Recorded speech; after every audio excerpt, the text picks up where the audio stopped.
प्रधानमंत्री नरेंद्र मोदी जी ने जब नए संसद भवन में पहले बिल के रूप में नारी शक्ति बंधन, यहां भी बाबा साहब को ही श्रद्धांजलि दी है नरेंद्र मोदी जी ने, नारी शक्ति बंधन जो अधिनियम बना हमारा, जिसमें लोकसभा और विधानसभाओं में 33% महिलाओं को रिजर्वेशन किसने किया?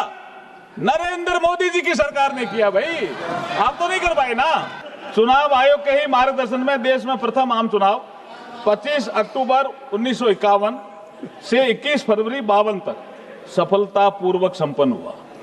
बहुत से लोगों ने आर्टिकल लिखे सर, बहुत से लोगों ने लेख लिखा कि भारत में लोकतंत्र सफल होगा कि नहीं होगा। चुनाव आयोग ने कितना बड़ा काम प्रथम चुनाव आयोग से करना शुरू किया है सर। हम चुनाव आयोग जैसी संस्था, जिसका हमारे साथी ललन सिंह जी ठीक ही कह रहे थे कि बाबा साहब ने कहा कि ये, हाँ बाबा साहब की बात तो आनी चाहिए ना, ये बाबा साहब ने कहा ये एक स्वतंत्र निकाय के रूप में काम करे और इसकी चर्चा, इस ललन सिंह जी कह रहे थे भाई ये एक कॉन्स्टिट्यूशनल बॉडी है, इसकी चर्चा आपने मांगी, हमने कहा भाई एसआईआर तो उनका इंटरनल वर्क है चुनाव आयोग का, आप इलेक्शन रिफॉर्म में चर्चा कर लो। आप इलेक्शन रिफॉर्म माने नहीं उस समय इलेक्शन रिफॉर्म मान ले तो चर्चा हम उस समय भी कर देते। आप एसआईआर को ही अड़े रहे।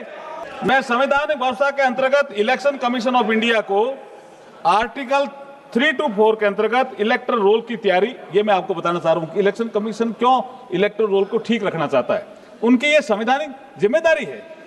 आर्टिकल 3 to 4 के अंतर्गत इलेक्टोरल रोल की तैयारी, पार्लियामेंट और स्टेट लेजिस्लेचर के इलेक्शन के संचालन हेतु निगरानी, निर्देशन और नियंत्रण के लिए शक्तियां प्रदान की गई है। संविधान सभा ने ही शक्तियां प्रदान की। इस कॉन्स्टिट्यूशनल अथॉरिटी को आगे representation of the people act 1950, जिसका जिक्र मनीष तिवारी जी कर रहे थे, और registration of electors rules 1960 RER 1960 द्वारा उसको सशक्त किया गया।